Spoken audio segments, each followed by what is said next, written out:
Corbett of CorbettReport.com coming.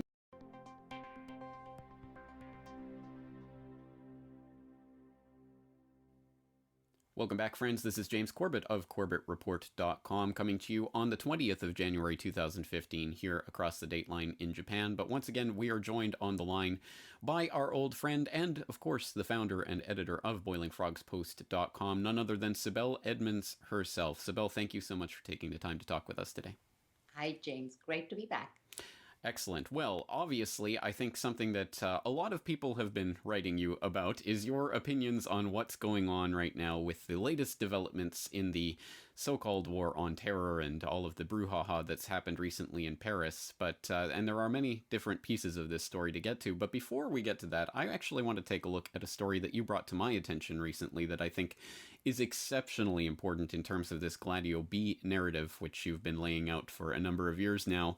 And this one comes via the New York Times, January 14th, 2015. Turks are held in plot to help Uyghurs leave China. And this is talking about 10 Turkish citizens and 2 Chinese citizens that have been arrested and accused of providing altered Turkish passports to terrorist suspects from the western region of Xinjiang, a state-run newspaper reported on Wednesday. Xinjiang, that sounds familiar to people who may have caught some of our coverage, previous coverage on the Gladio B program in general. But Sibel, your take on what's happening here and how this ties into the greater narrative of Gladio B. Sure. As you just said, we have covered this during our Gladio interview series with your program. And people who have been following my interviews, if they recall, even in 2004, 2005, during my interviews, whether with Peter B. Collins or a bunch of other outlets, I always talked about the importance of Xinjiang and what Turkey and U.S. like to refer to as East Turkestan, the Xinjiang region, and the importance of it as one of the main center stage operations for Gladio B. And of course, also the connection of these operations with the people, again, that you have covered, we have covered together on Gladio series, the Susurluk actors, and the one of the top operatives for Gladio B for NATO, who was stationed in Chicago while he was one of the most wanted Europol, Interpol fugitive for terrorism and narcotics. Well, he took between 1993 and 1997, he took at least 4 trips from Chicago with diplomatic passports from the Turkish consulate there as Gladio operatives to Beijing, and from there into the region of Xinjiang in this plot, in this operation to organize the dissent, the ethnic minority there, Uyghurs, against the mainland China and the Chinese government, etc. So I used to talk about this a lot, and people would say, why? I mean, she's talking about Xinjiang, Turkestan. Let's talk about Saudi Arabia, man. Why can't we talk about Pakistan? They are relevant. Who cares what's happening in the place called Xinjiang? We don't even know how it's spelled.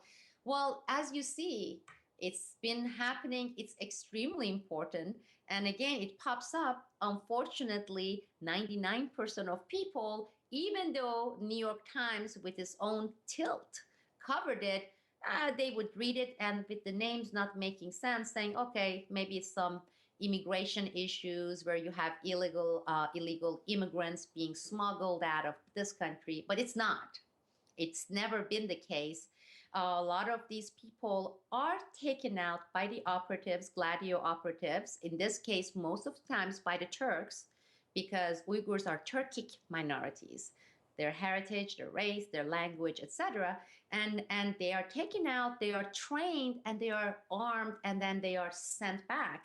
And there are various areas, porous borders. I mean, even if you look at Afghanistan, especially now that we have Afghanistan as a kind of a base, you can see how easy it is to smuggle these people out. I mean, to get them out, train them, militaristically train them, and arm them, tell them what to do in terms of the next stage of operations, then send them back from the other side going through Central Asian Caucasus to Afghanistan, and then back to Xinjiang, where lo and behold, some terror events takes place, and people have no idea how did they get the guns. How were they trained militaristically? Because Xinjiang is under China's control. Well, they are trained outside, similar to with the Syrian opposition, and now there are so many different factions. Their trainings, everything took place outside Syria, outside Iraq, within the NATO domain. In this case, in Turkey, and in countries, puppet countries like Jordan. So that is the goal, and that is the operation. So the Chinese government's version of the story is much closer than when the New York Times takes the version of the Turkish side saying, oh, yeah, it had to do with some independent operatives trying to make some bucks. One of these guys paid $6,000 to be taken out of Xinjiang, and that's what it's all about. And Chinese government, they are telling a different story. The truth is much closer to the Chinese side than it is to what the Westerners are saying. And again, it's going to be extremely important, this region. You're going to see similar elements that we have been seeing, let's say, with Ukraine, okay? Xinjiang is going to be the next Taiwan, okay?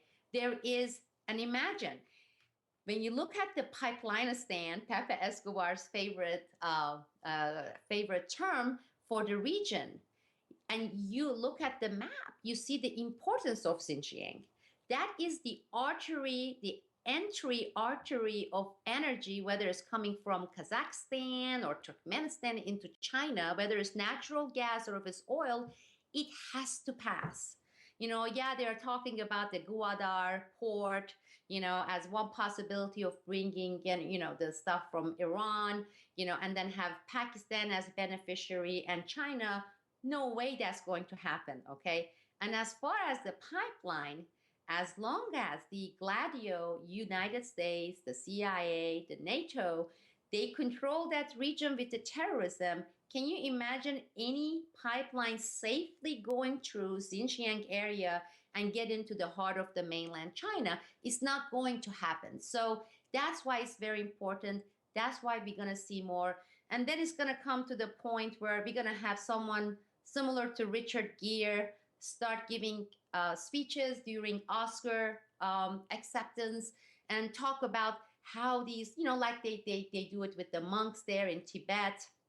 It would be how these people are being, abused and oppressed, and they need to have their own land, and it needs to be carved out.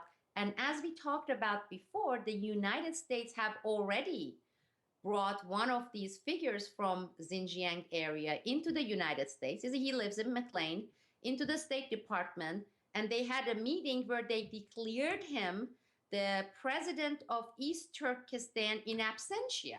So as far as the Gladio US is concerned, they even have a president for Xinjiang. How could you have a president for a country, nation that doesn't exist? There's no sovereignty, it's part of mainland China.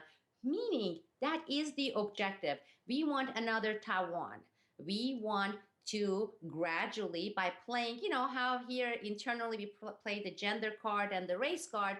Well, for that part of the world to play the minority without land, we're going to help them. They're being oppressed. The Chinese are gunning them down and torturing them. So let's take out this. We put military base there. And we also have the sympathy of the world. Now, I'm not saying Chinese are not abusing their powers with the Uyghurs. I mean, there's a lot of things for Uyghurs that they have the right. I'm not at all challenging that notion. But as the Western nations, United States, Gladio, we've never cared about people's suffering. That's not within our interest area unless it can be utilized, capitalized upon. We've never cared about people's suffering.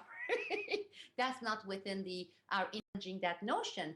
But as the Western nations, United States, Gladio, we've never cared about people's suffering. That's not within challenging that notion. But as the Western nations, United States, Gladio, we've never cared about people suffering. That's not within the challenging that notion. But as the Western nations, United States, Gladio, we've never cared about people suffering. That's not within the our interest area unless it can be utilized, capitalized upon to get our objective, meaning have that area declared anonymous. We already have a president in place, and make sure that China, energy wise, is not going to have an easy time to sustain a 6-7 billion population and ginormous economy. You raise a number of important points there,